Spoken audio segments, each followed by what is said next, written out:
Uma mulher solteira deveria buscar ativamente o casamento? Aqui está Nancy DeMoss Wolgemuth. Não sou eu quem decide o que fazer com a minha vida. Não sou eu quem decide se serei solteira ou casada.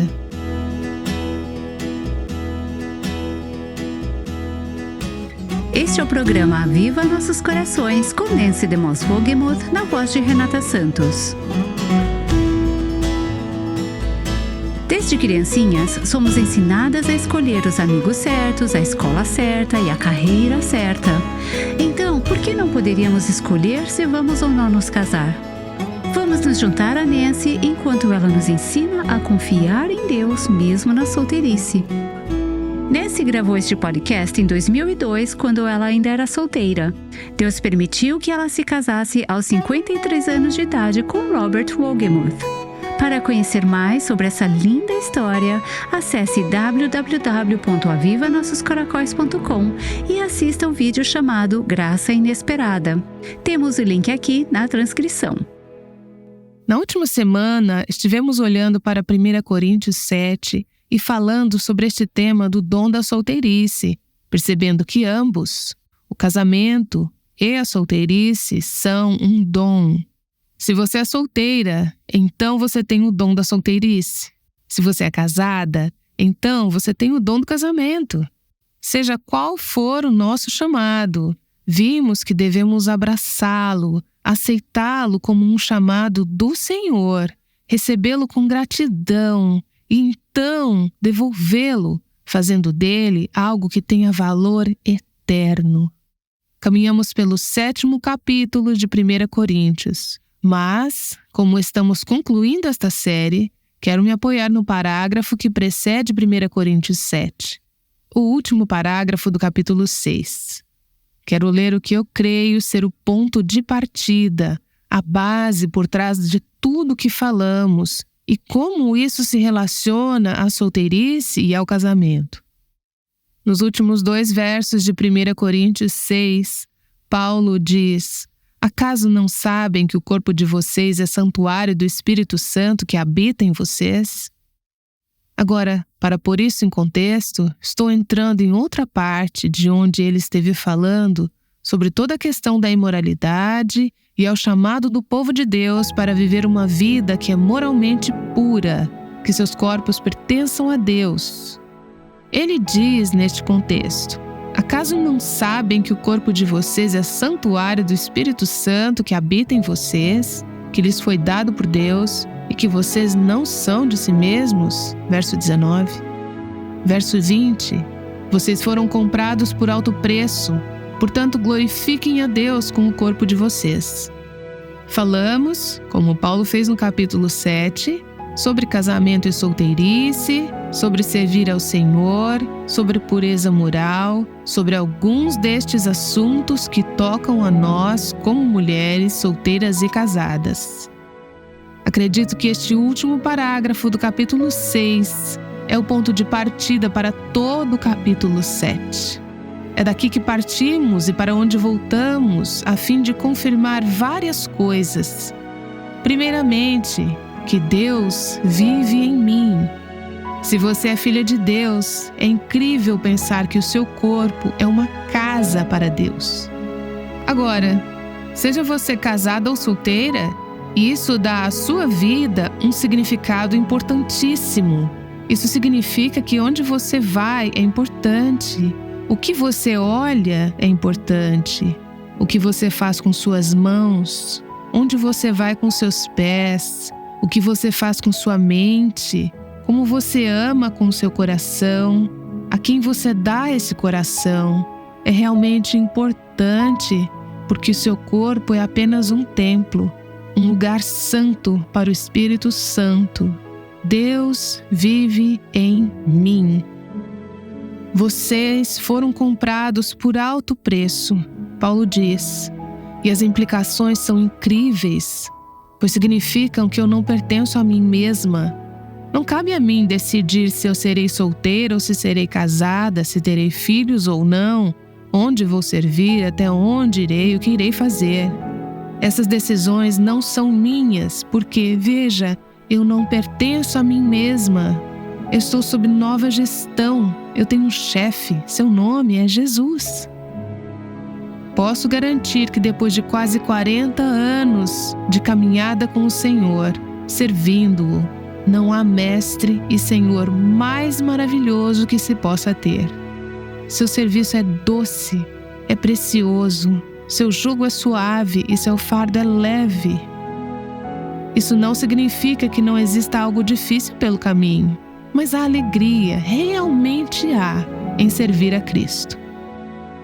Porém, parte disso implica que eu não sou de mim mesma.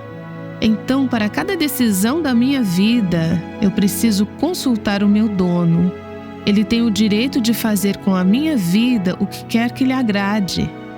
Quando eu fui a Ele, confiei nele como meu Salvador e Ele me recebeu na sua família, eu renunciei aos meus direitos.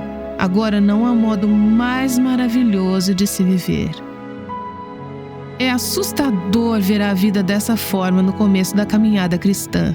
Mas uma vez que você cruzou essa linha e confiou em Cristo como o Senhor de sua vida, você passa a perceber que pode confiar inteiramente nele para te levar na direção certa. Paulo diz: porque todas estas coisas são verdadeiras, porque Deus vive em mim, porque Ele me comprou, porque Ele me possui, porque eu pertenço a Ele, então eu devo glorificar a Deus. Este é o meu propósito de vida. É para isso que eu vivo. Apocalipse 4:11 nos diz que nós fomos criados para seu prazer e para trazer alegria a Ele. Então a pergunta que nos cabe não é o que me trará alegria, o que me fará feliz. Eu vou lhe dizer o que trará a você alegria é confiar e obedecer, render-se a Jesus como Senhor. Mas não é por isso que eu creio e obedeço. O alvo não é como eu posso ser feliz. O alvo é como eu posso trazer prazer a Ele, como eu posso glorificar a Deus, como minha vida pode se tornar uma caminhada, um anúncio vivo de Jesus, como minha vida pode dar ao mundo uma opinião correta sobre Deus, glorificando a Ele e com o seu corpo e com o seu espírito que pertencem a Deus. Você e eu, sejamos solteiras ou casadas, somos chamadas para viver vidas que são centradas em Deus e centradas nos outros, não centradas em nós mesmas, chamadas para viver vidas para a sua glória.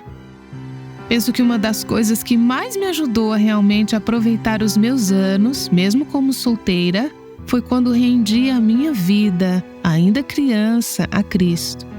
Isso é assustador? Sim, mas eu lhe digo, é tolice tentar caminhar sozinha porque não conseguimos. Nós sabemos como temos pouco controle sobre as nossas próprias vidas.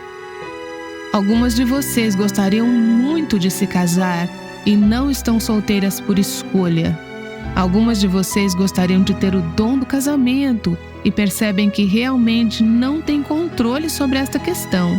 A chave para a alegria que encontrei na minha vida foi me render a Jesus como meu Senhor e dizer: Senhor, é tudo teu. Há outra passagem no Novo Testamento que toca nessa questão de rendição total a Jesus como Senhor. Está em Romanos, capítulo 12, começando no verso 1. Quero encorajá-la a algum dia voltar e ler alguns versos do final do capítulo 11, porque há um contexto aqui. Paulo está falando sobre a sabedoria, a soberania e a grandeza de Deus. E nesse contexto ele diz: portanto, irmãos, rogo-lhes pelas misericórdias de Deus que se ofereçam em sacrifício vivo, santo e agradável a Deus. Este é o culto racional de vocês.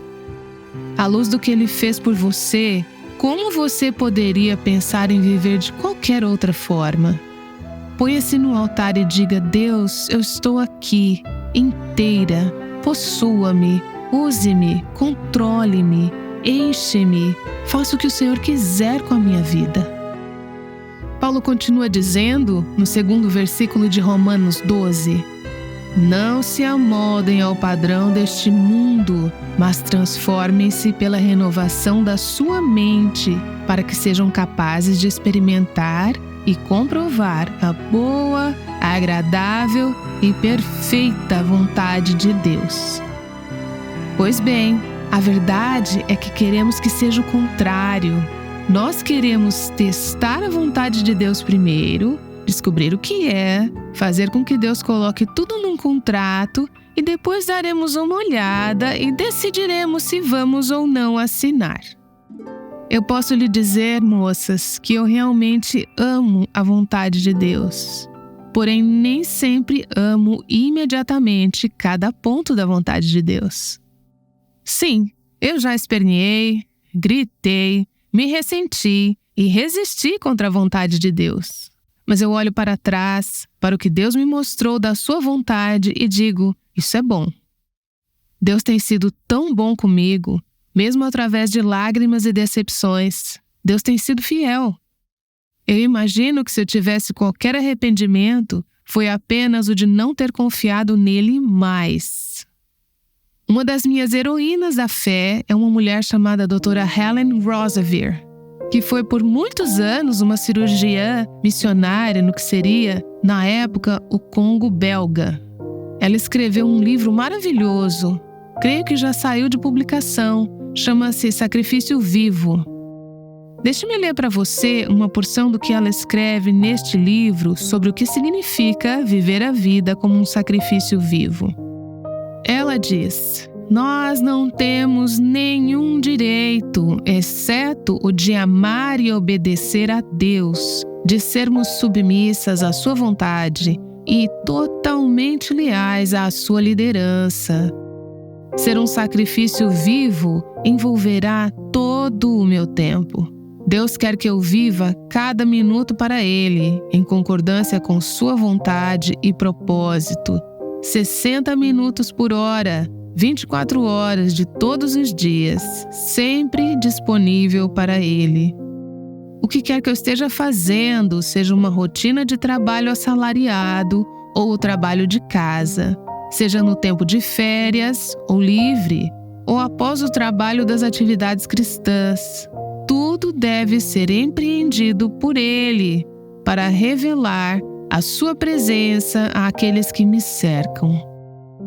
Ser um sacrifício vivo vai envolver tudo de mim, minha vontade e minhas emoções, minha saúde, meu pensamento, minhas atividades. Tudo deve estar disponível para Deus, para ser usado da forma que Ele decide, para revelá-lo a outros. Ser um sacrifício vivo irá envolver todo o meu amor. Eu renuncio a todos os meus direitos de escolher quem eu vou amar e como, entregando ao Senhor o direito de escolher por mim. Devo trazer todas as áreas das minhas afeições ao Senhor para o seu controle. Por ora, acima de tudo, eu preciso sacrificar meu direito de escolher por mim mesma. Eu preciso totalmente de Deus, para que Ele me use ou me esconda como Ele decidir, como uma flecha na sua mão ou em sua aljava. Não farei nenhuma pergunta. Eu renuncio a todos os meus direitos, a Ele que deseja o meu bem supremo. Ele sabe o melhor. E isto é o que significa ser um sacrifício vivo. Paulo diz que é o seu culto racional de adoração à luz de quem Deus é e do que Ele fez por nós. Menos do que isso é tolice.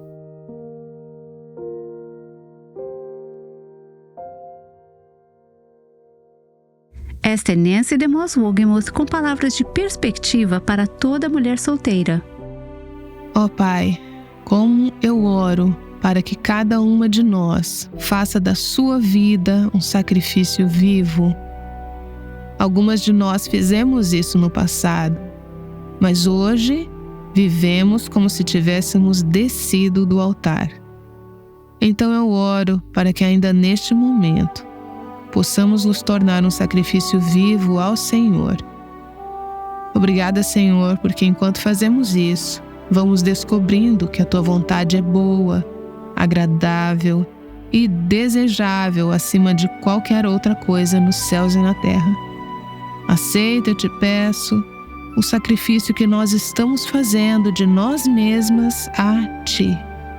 No nome de Jesus. Amém. Durante esta série, gostaríamos de oferecer o recurso Escolhidas para Ele, que nossa equipe preparou com muito carinho para que você possa se aprofundar neste tópico. Ao fazer uma doação de qualquer valor, enviaremos o PDF do livreto por e-mail. Após sua doação, envie o comprovante por e-mail para contato@avivanossoscoracóis.com e solicite o livreto Escolhidas para Ele. E assim finalizamos a série Escolhida para Ele. E esperamos que tenha sido uma grande bênção na sua vida. Adoraríamos saber como essa série impactou a sua vida e o seu modo de pensar. Se você gostaria de compartilhar um pouco sobre como o Senhor falou ao seu coração, envie-nos um e-mail para contato@avivanossoscoracóis.com e compartilhe seu testemunho. Na próxima semana, iniciaremos uma série chamada A Mulher Verdadeiramente Forte, com nossa querida irmã convidada Mary Cassian. Você não pode perder. Aguardamos você na segunda-feira aqui no Aviva Nossos Corações.